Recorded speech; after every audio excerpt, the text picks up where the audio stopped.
Jadi kita bisa mengikuti mata pelajaran seperti biasanya ya. Sebelum mulai masuk mata pelajaran, terlebih dahulu Ibu absen dulu. Ini kelas 12 IPA 12 IPA 2.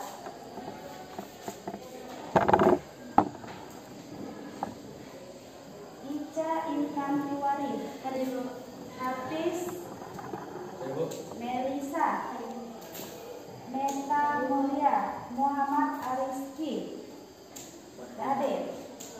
Apa keterangannya Muhammad Ariski? Sakit.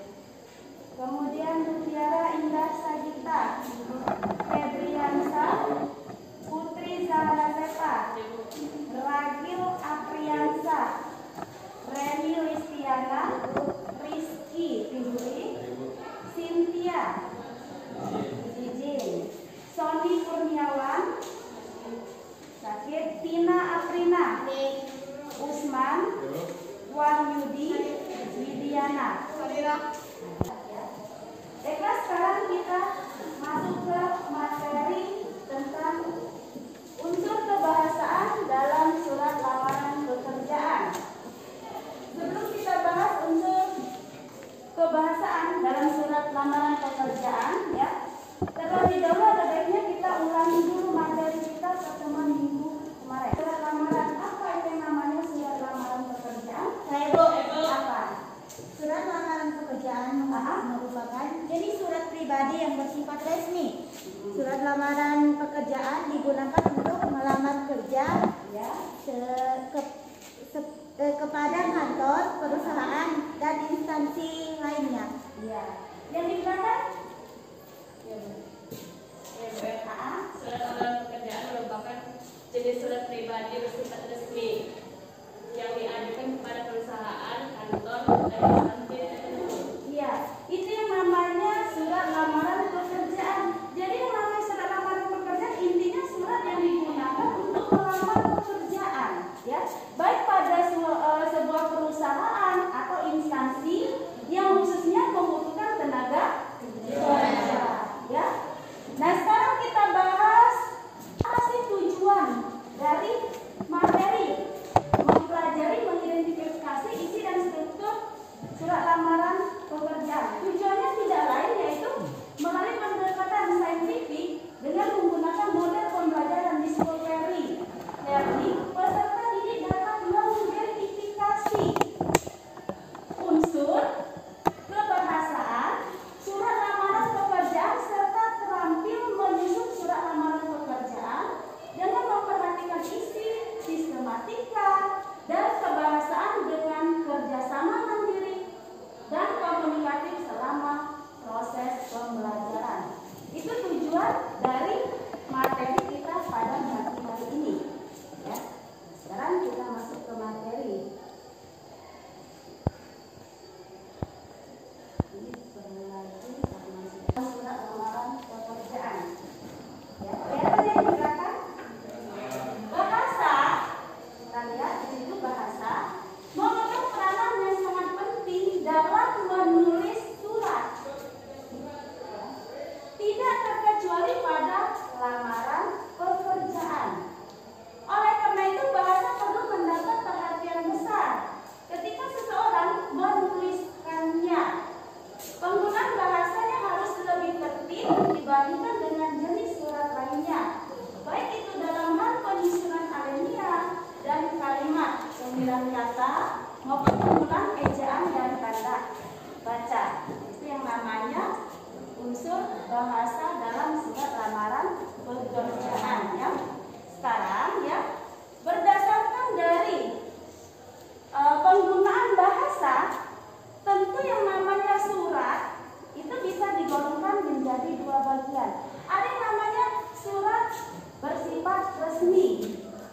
Ada yang namanya surat bersifat tidak resmi. Sekarang Ibu tanya di antara kalian, ya, apakah perbedaannya surat yang bersifat resmi dan surat yang bersifat tidak resmi? Surat ini adalah surat yang ditulis dengan memperhatikan isi, sistematika, dalam menulis surat lamaran pekerjaan. Itu seperti salam pembuka, tempat atau tanggal pembuatan surat, isi surat, salam penutup dan lain-lainnya. Sedangkan surat tidak resmi adalah surat yang ditulis dengan tidak harus memperhatikan sistematika dalam surat lamaran dalam surat resmi, seperti salam pembuka, tempat atau tanggal pembuatan surat dan salam penutup. Iya. Maksud jenis surat apa? Surat resmi. Apa alasannya? Karena menggunakan sistematika penulisan seperti ada tanggal suratnya, ada salam pembuka dan salam penutup. Ya, itu yang namanya ragam surat yang bersifat resmi. Ya, jadi anak-anak harus tahu. Nah, sekarang kalau kita lihat bahasanya, karena surat lamaran pekerjaan tergolong jenis surat yang bersifat resmi, maka di dalam penulisan surat tersebut harus adanya sistematika. Ya, di dalam penulisan surat. Misalnya adanya tanggal, ya, kemudian adanya salam pembuka, apa lagi? Lampiran surat, ada isi surat, ya. Kemudian ada yang namanya bagian alinea penutup surat, ya. Ada yang namanya bagian salam penutup, tanda tangan dan alas penulis surat, ya. Nah, dalam penulisan surat lamaran karena dia menggunakan bahasa yang sifatnya resmi, ya, bahasa Indonesia, di sini ada yang namanya ciri-ciri surat. Nah, ciri-ciri penggunaan bahasa baku dalam surat lamaran pekerjaan. Yang pertama adanya tidak dipengaruhi dengan adanya bahasa daerah. Ya, karena yang namanya bahasa daerah itu sifatnya ragam bahasa baku atau tidak, ya. Yang kedua tidak dipengaruhi dengan adanya penggunaan bahasa asing atau bahasa asing. Bahasa luar negeri. Bahasa luar misalnya bahasa apa? Inggris. Iya, bahasa Inggris. Ya. Kemudian yang ketiga bukan merupakan ragam bahasa percakapan. Ragam bahasa percakapan itu misalnya apa? Dialog. Itu ragam bahasa percakapan. Itu tidak diperbolehkan di dalam penulisan surat lamaran pekerjaan karena surat lamaran pekerjaan dia tidak berupa dialog. Kemudian yang keempat, pemakaian imbuhan eksplisit.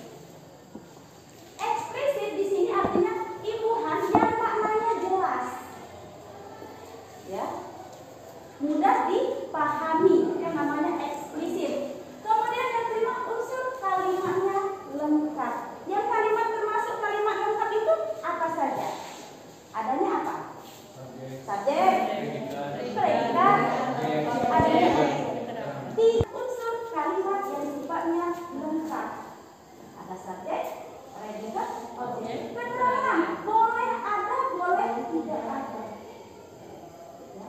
Berikutnya nomor 6, pemakaian hubungan kata sesuai dengan konteks kalimat. Pemakaian hubungan kata, kita lihat penggunaannya. Yang namanya surat lamaran itu termasuk jenis surat permohonan. Memohon supaya kita bisa diterima bekerja pada perusahaan atau instansi. Oleh karena itu kita gunakan konteks kalimat yang sesuai, yang sopan, ya. Kita gunakan kata sapaan bapak atau ibu. Itu yang namanya rancu. Tidak ada dalam surat lamaran pekerjaan alinea penutup surat. Apa isinya?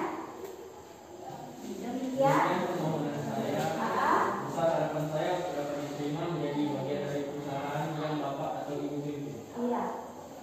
Di situ ada kata besar harapan saya. Atau kita gunakan kata beribu-ribu terima kasih.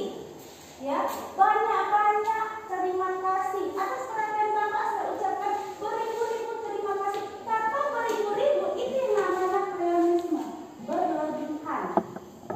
Ya. Sebaiknya apa kita gunakan? Atas perhatian Bapak, saya ucapkan terima kasih. Ya, itu maksud dari poin nomor 8. Kita tidak diperbolehkan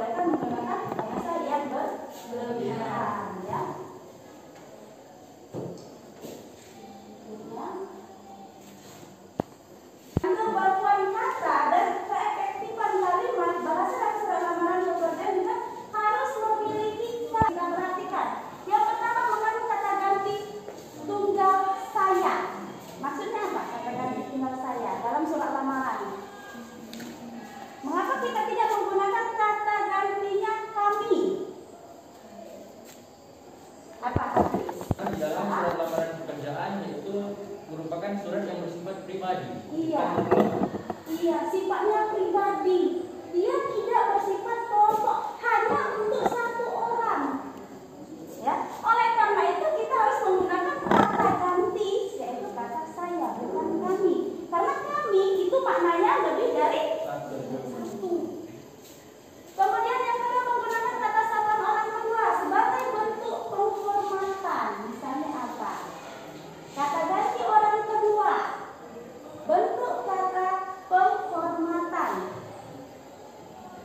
Kata bapak, kemudian kata ibu. Itu yang namanya bentuk kata ganti yang merupakan bentuk dari kata penghormatan, ya. Kemudian yang ketiga menggunakan kalimat bertujuan, adanya tujuan. Kita menulis surat itu pasti ada tujuan. Kalau kita menulis surat lamaran pekerjaan, tujuannya untuk apa? Pekerjaan supaya kita bisa diterima bekerja di perusahaan itu sendiri. Maka kita harus adanya tujuan dalam penulisan surat tersebut. Bukan menggunakan ungkapan rasa ketertarikan terhadap pekerjaan yang dilamar. Rasa ketertarikan ini biasanya poin nomor 4 ya, kita cantumkan pada alinea isi surat. Ya, yaitu pada alinea pembuka surat. Bagian isi surat itu terbagi atas 3 bagian. Ada yang namanya alinea pembuka, alinea isi, alinea penutup. Kalau alinea pembuka surat apa saja yang harus kita cantumkan? Identitas. Apalagi? Data pribadi. Apalagi? Tempat atau tanggal pembukaan surat. Iya, apalagi? Nama dan alamat tujuan surat. Iya, nama dan alamat tujuan surat. Dalam penulisan surat lamaran pekerjaan, alinea pembuka surat kita cantumkan jenis informasi yang kita peroleh dari mana kebenaran informasi itu. Kalau melalui iklan pekerjaan, kita sebutkan nama iklannya, tanggal berapa terbit iklan itu sendiri. Kemudian apa lagi? Perusahaannya, perusahaan apa yang membutuhkan tenaga kerja tadi. Yang ketiga, jenis pekerjaan apa yang akan kita lamar. Kita cantumkan pada alinea pembuka tesis. Iya, identitas atau data kualifikasi si pelamar. Kalau bagian argumentasi Adalah kualifikasi pribadi. selain itu argumen, unsur-unsur penunjang. iya, unsur penunjang atau persyaratan yang akan kita lampirkan. Misalnya apa? Legalisir jasa. Legalisir ijazah. Apa lagi? KTP. Apa lagi? Ya, dan lain sebagainya. Unsur penunjang itu termasuk dari bagian argumentasi. Kemudian yang ketiga adanya alinea penutup surat. Nah, pada bagian alinea penutup surat yang harus kita sampaikan apa? Ucapan Terima kasih. terima kasih karena kita sudah diperbolehkan melamar pekerjaan pada perusahaan atau instansi tersebut. Kita harus mengucapkan rasa terima kasih. Poin berikutnya menggunakan kalimat pemerincian ketika berkaitan dengan identitas diri seperti data tesis tadi, Nak ya, kualifikasi si pelamar.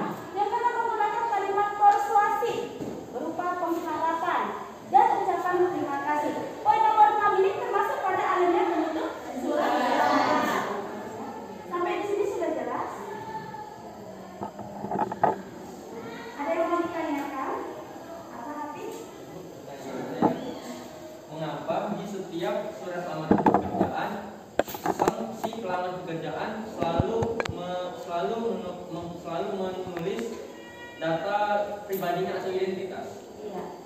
Mengapa di dalam setiap penulisan surat lamaran pekerjaan ya harus adanya data kualifikasi atau identitas si pelamar? Ada yang bisa menjawab di kelas ini? Mengapa di dalam penulisan surat lamaran pekerjaan ya harus adanya data kualifikasi si pelamar? Ya, coba. Karena dapat memudahkan perusahaan mengenai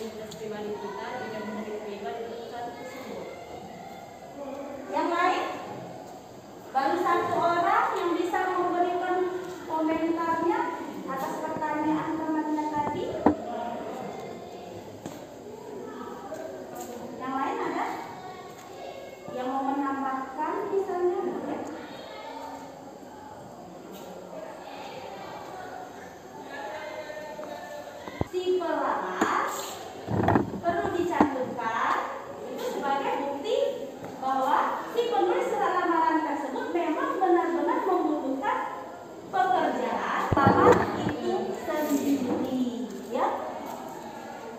Ada lagi yang lain? Ini Apa saja faktor penting yang diperhatikan dalam surat lamaran pekerjaan? ya, faktor penting apa saja yang harus kita perhatikan dalam penulisan surat lamaran pekerjaan? Ada yang bisa coba memberikan tanggapannya? Faktor pentingnya apa saja? Ibu, Apa? Coba. menurut pendapat saya, aspek penting yang diperlukan dalam surat pekerjaan lamaran yaitu pernyataan umum atau tesis dan argumentasi. Dikarenakan di dalam tesis itu berisi data kualifikasi pribadi atau identitas, dan di argumentasi itu berisi sebagai unsur-unsur penunjang seperti fotokopi ijazah, fotokopi transkrip nilai, fotokopi KTP, dan pas foto. Iya. Itu yang dimaksud dengan unsur penting atau pokok yang harus ada di dalam surat lamaran pekerjaan. Ya, sampai di sini ya. Sini ada sebuah soal dari Ibu, ya. Boleh kalian jawab di lembar soal ini. Ini ada soal pilihan ganda 1 sampai 5 dan esai 1 soal. Silakan kalian baca, kalian amati dari poin soal tersebut.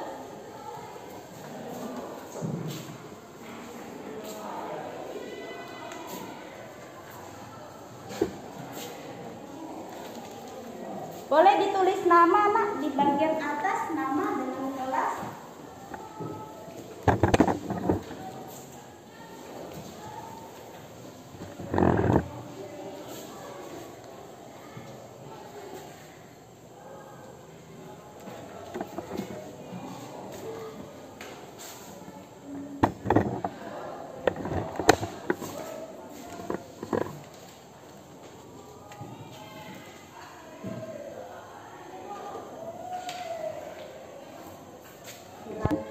Kalian pilih salah satu jawaban yang kalian anggap benar pada pernyataan soal tersebut.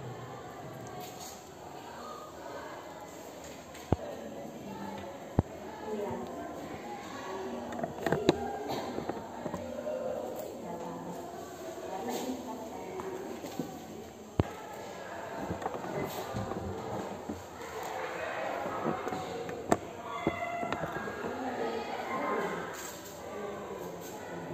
Pause.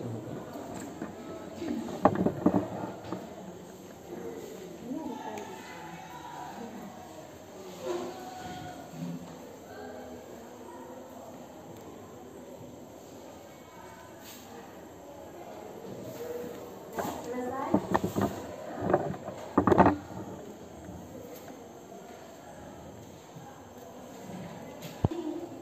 Yang poin nomor 1, ya. Di situ ada surat lamaran pekerjaan bagian alinea pembuka surat, ya. Madani, berdasarkan syarat yang ditentukan dalam iklan tersebut, saya memenuhi syarat untuk mengisi lowongan pekerjaan sebagai manajer pemasaran di PT Madani. Penggalan surat lamaran pekerjaan tersebut merupakan unsur bagian. Termasuk unsur bagian apa? Saya menggunakan Anda. Coba bagian pojok kanan. Iya, salam pembuka dan isi surat, ya. Karena pada bagian penggalan kalimat tersebut bagian atas adanya kata dengan hormat. Itu menunjukkan bahwa kata tersebut termasuk bagian dari salam pembuka, ya. Nomor 2, cermati kalimat surat lamaran berikut, ya. Di situ yang dicetak mirip pada kalimat apa? Kalau kita lihat poin yang A, atas perhatian dan kerjasama Bapak, saya ucapkan terima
ya, itu sifatnya tidak baku. Yang bakunya mengucapkan, bukan mengucapkan. Ya.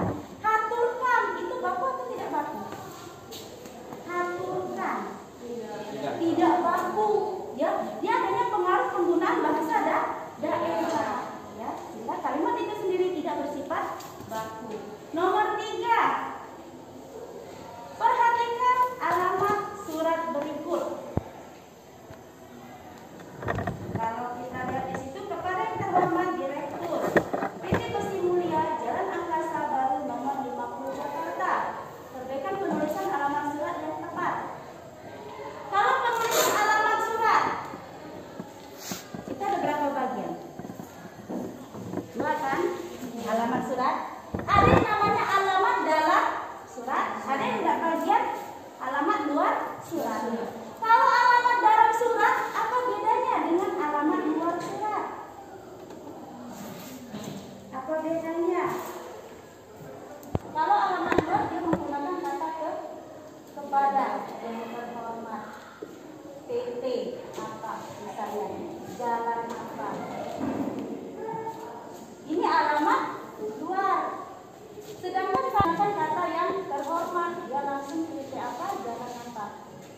Nah ini bedanya alamat dalam dengan alamat luar surat. Ya. Nah kalau kita lihat soal tersebut, dia termasuk bentuk dari alamat luar atau alamat dalam? Hormat. Alamat luar. Luar atau dalam? Dalam. Apakah soalnya berarti termasuk bagian luar surat? Jangan ragu-ragu jawabnya nak, kalau luar langsung keluar Bu, ya.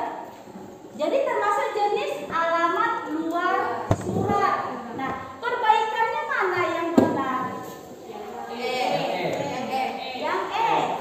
Yang terhormat Direktur PT Besi Mulia Jalan Angkasa Baru 50 Jakarta. Itu jawabannya yang E. Alasannya apa?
Bandung 27 Mei 2018. Ya, kemudian belakang. Lampiran surat Oke, lampiran surat, adanya lampiran surat. Apa isinya? 5 lembar. 5 lembar. Yang lain apa lagi sistematikanya? Ica. Nama dan alamat tujuan surat. Terus? Yang terhormat pada SMA Patriot Jalan Asandi 30 Bandung. Ya, itu alamat surat yang kita tuju. Kemudian apa lagi sistematikanya? Hafiz? Surat. Isi surat apa yang dicantumkan? Berdasarkan catatan yang diberikan dalam lampiran tersebut, saya memenuhi untuk mengisi lowongan pekerjaan sebagai pekerja terakhir. Oleh karena itu, saya mengajukan surat lamaran ini. Nama Deti Yuliana, tempat tanggal lahir itu Bandung 5 Agustus 1994. Jenis kelamin perempuan, alamat Jalan Diponegoro 22 Bandung. Pendidikan terakhir S1 Seni Tari Universitas Negeri Jakarta. Ya. Apa lagi sistematika masih ada? Ica? Penutup surat. Bagian penutup surat. Apa isinya? Besar harapan saya atas terkabulnya permohonan ini. Atas perhatian Bapak, saya mengucapkan terima kasih. Ya, itu adanya penutup surat. Ada lagi? Saya mau Coba yang di ujung, Ayu. Tina, ya Tina. Sesudah adanya penutup surat, apa lagi yang ada dalam surat lamaran tersebut? Setelah saling penutup, setelah adanya penutup surat, apa lagi yang ada di bagian surat lamaran?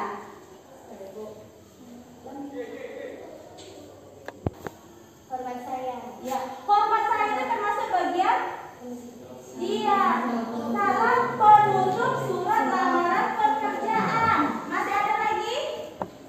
Setelah salam penutup adanya bagian tanda tangan. Iya, nama si penulis surat harus dicantumkan. Ya, itu bukti bahwa surat tersebut termasuk jenis surat yang bersifat resmi. Itu namanya sistematika di dalam penulisan surat lamaran pekerjaan. Ya. Sudah sampai sini? Paham semua? Sudah jelas? Jelas ya. Kalau sudah jelas ya, bisa kita simpulkan ya materi kita pada pagi hari ini. Ya, dia termasuk ragam bahasa yang bersifat resmi. Ya, kemudian